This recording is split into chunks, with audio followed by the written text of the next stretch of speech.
selamat pagi anak-anak SMP Kristen Terang Bangsa. Apa kabar kalian di rumah? Misli harap semuanya dalam keadaan sehat, semangat ya.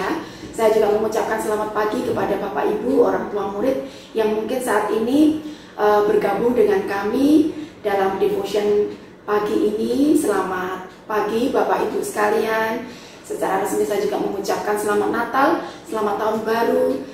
Mari kita sambut tahun baru 2021 ini dengan harapan yang baru. Kami juga mengharapkan supaya kesehatan juga rezeki selalu mengalir dalam kehidupan Bapak Ibu sekeluarga sekalian. Demikian pula dengan keluarga saya dan semua keluarga di SMP Kristen Terang Bangsa. Oke anak-anak, sekarang kita akan mulai pelajaran hari ini. Tapi sebelumnya kita akan devotion dulu seperti biasa. Kita akan menyembah Tuhan terlebih dahulu. Oke, mari kita siapkan hati sama-sama. Kita menyanyikan lagu lama yang anak-anak mungkin juga sudah tahu, Bapak Ibu juga sekalian yang mungkin mengikuti juga tahu lagu ini. Mari kita sembah Tuhan sama-sama. Karya terbesar.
kami Tuhan. Tuhan, saat ini Tuhan Kau urapi setiap anak-anak-Mu, setiap orang tua murid atau setiap pihak yang mendengar Tuhan devotion pagi ini. Biarkan kami dibukakan mata rohani kami, telinga rohani kami, untuk kami mendengar sesuatu yang daripada-Mu Tuhan. Kami mau mengawali hari ini dengan sukacita yang dari Engkau. Kami mau Tuhan menangkap sesuatu kairos yang baru yang daripada-Mu Tuhan. Mari Engkau urapi lidah bibir hamba-Mu yang akan menyampaikan firman, supaya apa yang keluar Tuhan semuanya daripada-Mu saja Tuhan.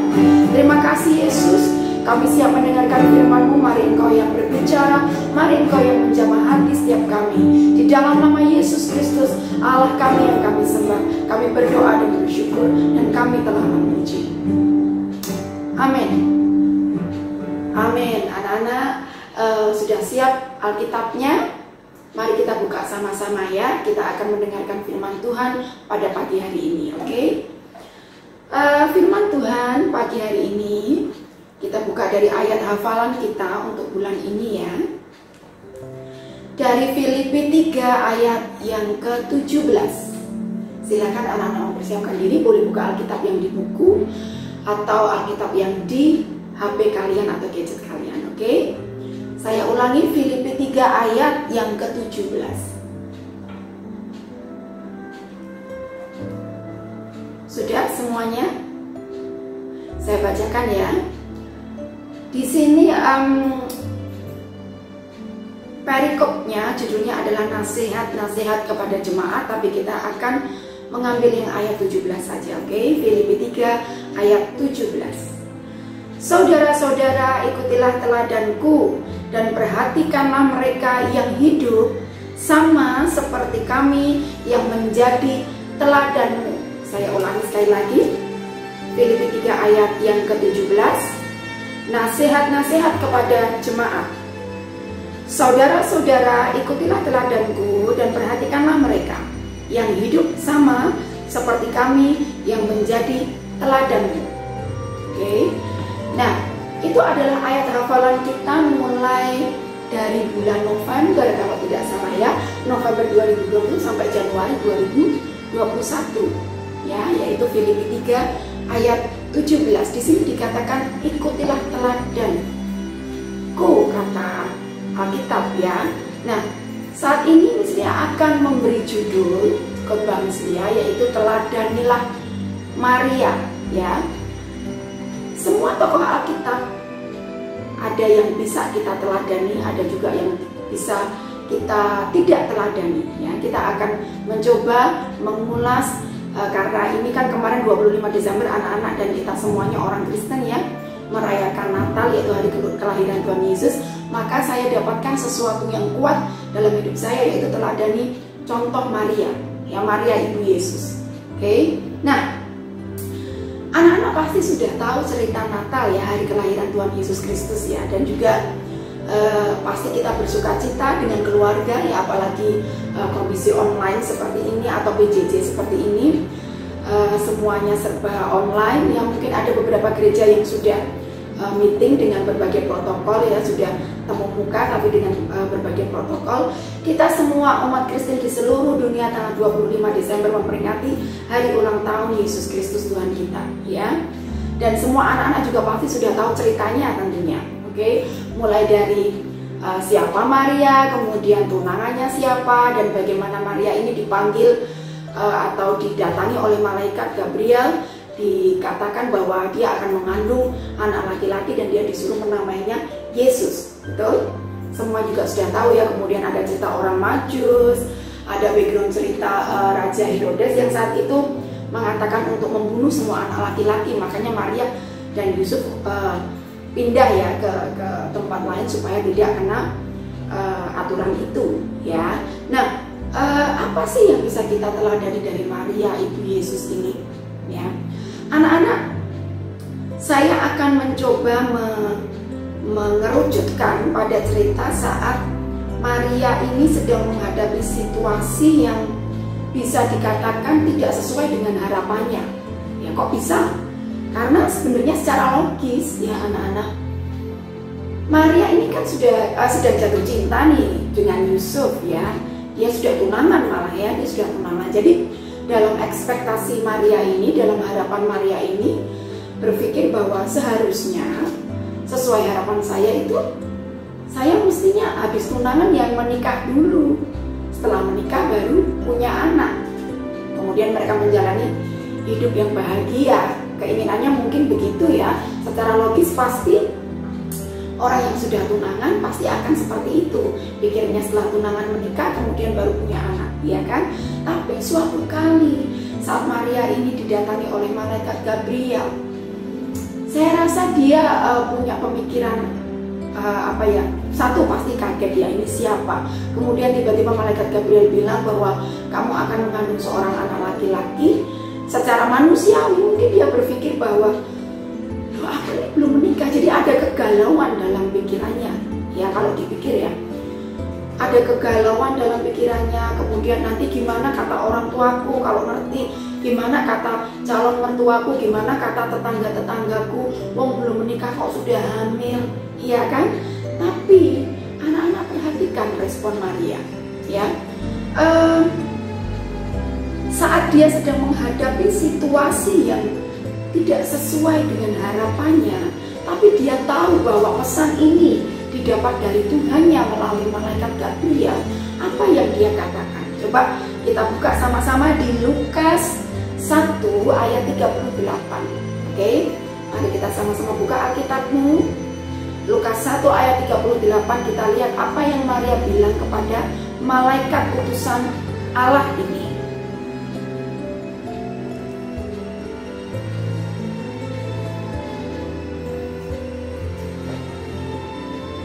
Sudah dibuka anak-anak? Lukas 1 ayat 38. Saya akan bacakan untuk kita bersama. Lukas 1 ayat 38, kata Maria, "Sesungguhnya aku ini adalah hamba Tuhan. Jadilah padaku menurut perkataanmu itu." Lalu malaikat itu meninggalkan dia. Nah sekarang coba bayangkan. Sebenarnya anak-anak, kalau kita bisa jujur ya, mungkin dalam kehidupan kita masing-masing kita juga sering menghadapi fakta atau situasi kenyataan yang tidak sesuai dengan harapan kita, sama seperti Maria, ya. Kenyataannya dia diminta oleh Tuhan melalui malaikatnya, bukan diminta tapi dikabari bahwa kamu akan mengandung anak laki-laki, tidak sesuai dengan harapannya. Kita dan anak-anak mungkin ya punya situasi di mana kenyataannya itu tidak sesuai dengan ekspektasi, tidak sesuai dengan harapan. Misal harapannya sih kepengennya punya ayah, ibu, mama, papa, papi, mami, bapak, ibu ya, yang ideal menurut kalian. Contohnya apa? Orang tua ideal menurut anak-anak itu yang bagaimana coba? Kira-kira apa ya? Mungkin yang tidak marah-marah, yang tidak galak, kemudian yang selalu mengizinkan main gadget setiap saat kalian mau, ya. Atau mungkin kalau kamu minta uang jajan 2.000 malah dikasih 5.000, waduh itu akan menyenangkan sekali hidupmu ya. Jadi itu adalah ukuran ideal menurutmu mungkin ya. Atau mungkin misalnya mengharapkan situasi online ini segera berakhir, atau beberapa dari kalian juga mungkin ya. Ada yang kepengennya masih online terus, ada juga yang kepengennya aduh aku udah bosan di rumah ya, aku kepengen sekolah seperti biasanya. Tapi situasinya Januari ini malah pemerintah masih menyarankan untuk kita online learning atau PJJ, pembelajaran jarak jauh ya. Jadi apa yang kita harapkan tidak sesuai dengan kenyataan. Di berbagai hal juga mungkin ada. Dan saya tidak bisa sebutkan satu-satu. Kamu mengharapkan kakakmu bagaimana? Kakak yang perhatian, enggak yang suka berantem, atau adikmu. Mungkin kamu anak pertama ya. Jadi kayaknya kamu mengharapkan anak pertama itu juga disayangi sama dengan kalau orang tua menyayangi adik-adiknya. Tapi sebenarnya anak-anak, misalnya ini juga anak pertama, pasti pernah punya perasaan, kenapa sih kok mama papa kok lebih sayang ke adik ya? Padahal sebenarnya suatu kali nanti kalian akan tahu bahwa orang tua akan berusaha mengasihi secara adil ya, akan ada stepnya karena kita sudah lebih dewasa, jadi kita dituntut untuk lebih dewasa lagi, untuk kita lebih bertanggung jawab. Jadi kalau ada anak-anak yang berpikiran kenapa ke orang tua pun bisa ke adik-adik, stop pikiran itu, ubahlah menjadi positive mind ya, positive thinking. Berpikir saja bahwa orang tuaku mengasihi aku sama dengan adik-adikku, hanya saja porsinya mungkin supaya aku lebih bertanggung jawab lagi ya. Jadi jangan pernah punya pikiran bahwa orang tuaku tuh menjengkelkan atau nggak sayang sama aku ya. Jangan punya pikiran seperti itu, oke? Jadi seperti itulah anak-anak ya, mungkin kamu merasa orang tua tidak sesuai dengan harapanmu, kakakmu tidak sesuai dengan harapanmu, adikmu selalu dibelain terus sama orang tuamu, tidak sesuai dengan harapanmu. Tapi itulah pendewasaan hidup, itulah pendewasaan diri. Kalian sudah SMP, kalian tidak anak SD lagi, jadi berusaha menjadi anak yang lebih dewasa, menghadapi segala sesuatu dengan positive thinking ya. Nah, ingat, teladani Maria. Respon apa yang dia bilang? Bahwa dia bilang kepada malaikat Tuhan, sesungguhnya aku ini adalah hamba Tuhan, jadilah padaku menurut perkataanmu itu ya. Jadi walaupun situasi, kenyataan, hidup, fakta yang kita hadapi tidak sesuai dengan harapan kita, asalkan kita ini selalu percaya bahwa tidak ada satupun di dunia ini tanpa izin Tuhan, maka percayalah bahwa ada sesuatu yang baik yang Tuhan rencanakan di balik semua peristiwa itu ya. Jika orang tuamu seperti itu, jika kakakmu kayak gitu, jika adikmu kayak gitu, semuanya adalah demi kebaikan kita ya. Yang perlu kita lakukan adalah respon seperti Maria, aku ini hamba Tuhan, jadi aku harus bersyukur apapun situasi yang ada di kehidupanku. Seperti halnya Mislia, aku ini hamba Tuhan, aku melayani melalui pekerjaanku, yaitu sebagai guru. Kalau tidak bisa bertemu secara langsung di sekolah, pemerintah masih mau online learning ya, karena aku hamba Tuhan. Tuhan tahu, Tuhan pakai pemerintah untuk mengatur segala sesuatunya, jadi kita harus taat, tidak boleh gerundel, tidak boleh males-malesan, tetap kerjakan bagianmu sebagai murid, yaitu belajar, kerjakan GCR-mu, tetap hadir di Zoom dengan tepat waktu ya. Jadilah padaku seperti apa yang Tuhan mau. Jadi itulah apa yang kita bisa teladani dari Maria ibu Yesus ini ya. Jadi apakah kalian pernah berpikir begini anak-anak, apa yang terjadi jika Maria ini menolak perkataan Gabriel? Apa yang terjadi kira-kira? Apakah bayi Yesus tidak akan lahir? Saya pernah mendengarkan satu khotbah dari Bapak Pendeta, ditanyakan hal yang sama, dan ini benar-benar membuat pesan yang kuat dalam hidup saya ya. Semoga ini juga menjadi pesan yang kuat dalam hidup anak-anak sekalian, bahwa jika Maria menolak saat itu, maka rencana Tuhan tetap terjadi. Tuhan akan pakai orang lain atau wanita lain yang mau untuk dipakai rahimnya untuk melahirkan bayi Yesus ini ya. Jadi Tuhan itu mencari orang yang mau, bukan orang yang mampu ya anak-anak. Kalau kamu itu punya hati, aku mau Tuhan pakailah aku, niscaya Tuhan akan memberikan keajaiban demi keajaiban dalam kehidupan kalian ya. Kunci miracle itu seperti itu. Jadi seperti Maria, segala kekhawatirannya tidak terjadi, artinya dia bisa melahirkan dengan baik, dia juga hidup bahagia dengan Yusuf, bahkan dia juga punya anak dari Yusuf juga. Dan dia mengalami kehidupan sebagai ibu Yesus ini, dia melihat keajaiban demi keajaiban, bagaimana ketuhanan Yesus itu dia lihat dari sosok anaknya ya, yang adalah punya daging dan punya darah ya. Jadi kunci keajaiban selama 2021 ini, mari kita song-song dengan melihat karya Tuhan ya, karena Tuhan mencari orang yang mau, bukan mencari orang yang mampu ya. Jadi mau untuk dipakai Tuhan lebih lagi dalam kehidupannya sebagai siswa, untuk mendapatkan nilai yang lebih baik lagi. Tuhan, aku tuh nggak bisa matematika, Tuhan aku nggak bisa sejarah, Tuhan aku nggak bisa bahasa Indonesia, tapi aku mau belajar Tuhan. Itu yang penting ya. Jadi aku ini hambamu, tolong aku, beri aku ini kecerdasan yang daripada Tuhan. Kalau kamu tekun, maka kamu akan diberkati lebih-lebih lagi ya. Kuncinya adalah mau dipakai Tuhan lebih lagi. Oke, jadi saya rasa itu pesan yang bisa saya sampaikan. Teladani Maria, jadilah seperti apa yang Tuhan mau, nikmati kehidupanmu. Kalau seperti tidak sesuai dengan yang kamu harapkan, percayalah ada rencana Tuhan yang indah ya. Ada karya terbesar seperti tadi yang kita nyanyikan ya. Tuhan tetap pakai orang lain jika Maria tidak mau, asalkan karya Tuhan yaitu untuk penebusan umat manusia tetap terjadi ya. Dia akan pakai wanita lain untuk melahirkan bayi Yesus supaya karya penebusan di atas kayu salib itu bisa terlaksana karena Tuhan mencintai kita begitu rupa. Oke, jadi selamat belajar anak-anak. Sebelumnya mari kita berdoa untuk menutup firman kali ini. Tuhan, kami bersyukur untuk anugerah-Mu. Terima kasih atas pesan Tuhan. Ajari kami untuk kami ini bisa meneladani Maria, Ibu Yesus, di mana kami ini merendahkan diri di hadapan-Mu, merendahkan hati di hadapan-Mu. Kami mengakui Engkau Allah kami yang hidup, Engkau mengatur kehidupan kami.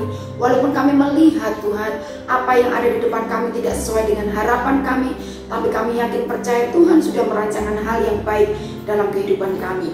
We walk by faith, not by sight, karena kami hidup melalui iman, bukan melalui apa yang kami lihat dalam kehidupan kami. Tuhan, kami berjalan karena iman, bukan berjalan karena apa yang kami lihat. Terima kasih Tuhan. Dalam nama Yesus kami siap menghadapi hari ini, kami siap menghadapi tahun ini. Kami menyongsong keajaiban demi keajaiban dengan anugerah Tuhan. Dalam nama Yesus kami berdoa dan percaya. Amin.